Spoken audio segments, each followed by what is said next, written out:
You talk about speed. Watch your right. That's our championship leader that we're on board with there. So he gets narrowly missed and just huge impact here. Here's another view of it.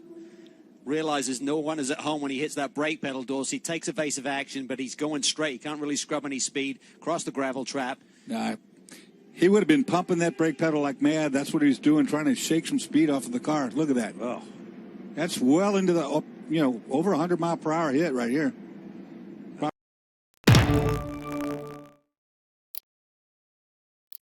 The end of the back straight till Bechtelsheimer comes into the pit lane, and behind him his teammates got in hard, really hard, was trying to get into the pit lane, and Russell Ward has lost the car and hit the Armco side on at one of the access points.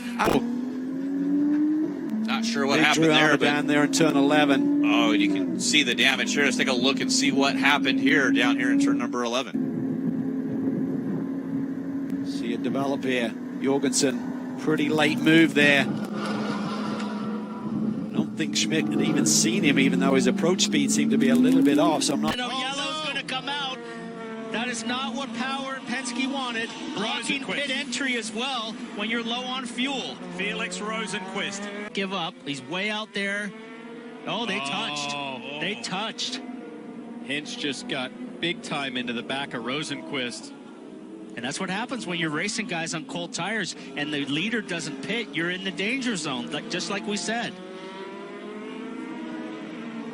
That's certainly going to draw the review of race control as well. I'd have to say that's pretty much all on Hinch, really. Totally. It's flat out. Oh, that's Phil Bloom. He's lost his rear aerofoil before the incident, coming down into the heavy braking area at the back straight, and he's careered into Will Hardeman. What a race he's had. This is good towing.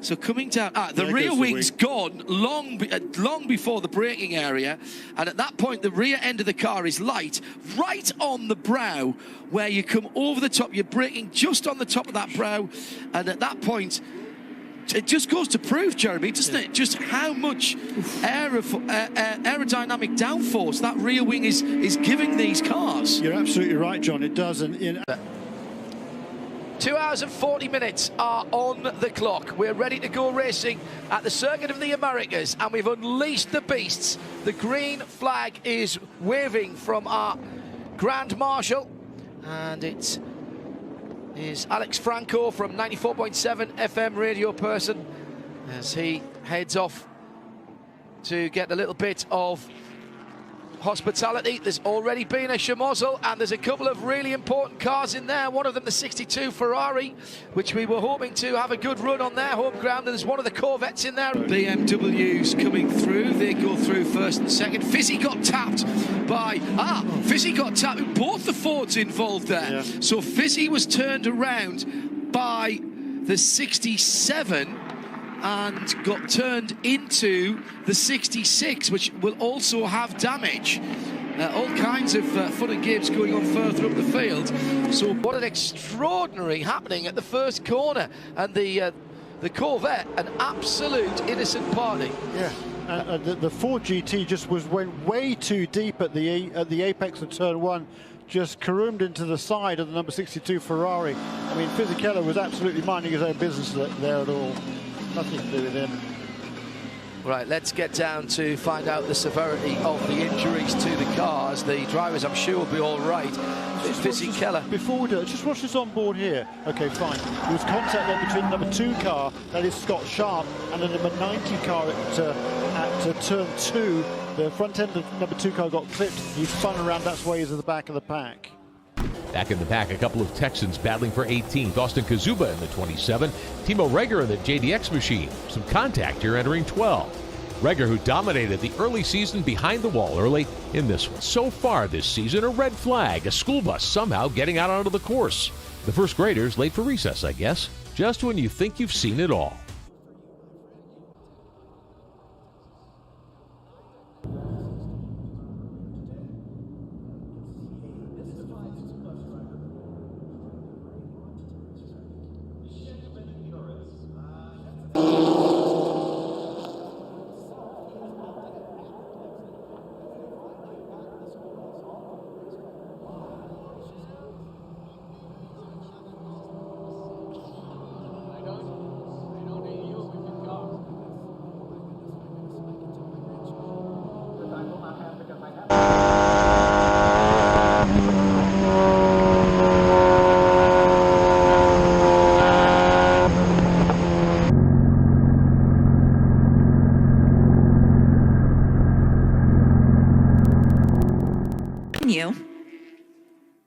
just trying to find out who is stopped on track. Might be Alan Metney in the number 99. Ooh, big hit for that Porsche indeed with the I-Fly, the indoor sky. Tire pressures with those Pirelli P's there has been a great battle. There's a touch, they go for a ride.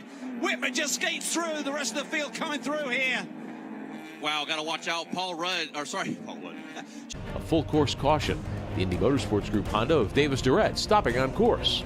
It's unfortunate, but I went into and he went into my left rear, which is it's all right. It happens in racing. It's just trying to race hard, and it ends up having to hit, and then takes out my left rear. But it's like that's Mark Keegan in the number 50 Panos. He shares with the engine. Oh, and there is a major contact. I believe that was Elisa Sobe. Yeah, Soba. You can see what spun the Panos.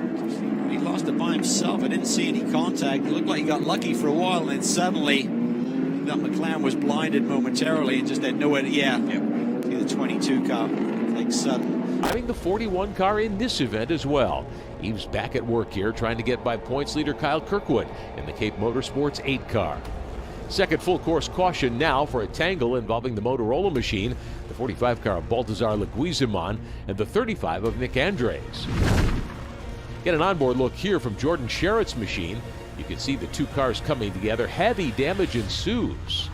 Floods here momentarily. Here we see Rude down to the inside. This is going to be really tight. Oh boy, that had signs on it before it even happened.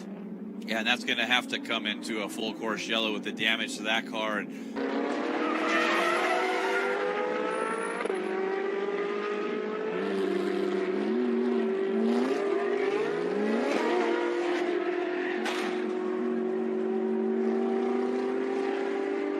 doing double duty here this weekend, running 2 different categories, and right in front of them, and they did make contact. The number 10. It's the BMW, I think. Yes, it is. There goes the Porsche. Comes down the inside in the final issue for that car. Brake failure. Either loss of brakes or a stuck throttle. Throws it in sideways to the passenger side, the right-hand side. Camo. Not sure. Whoa! That was not sure what happened there. The BMW was moving over. It's tough to tell from that quick flash there.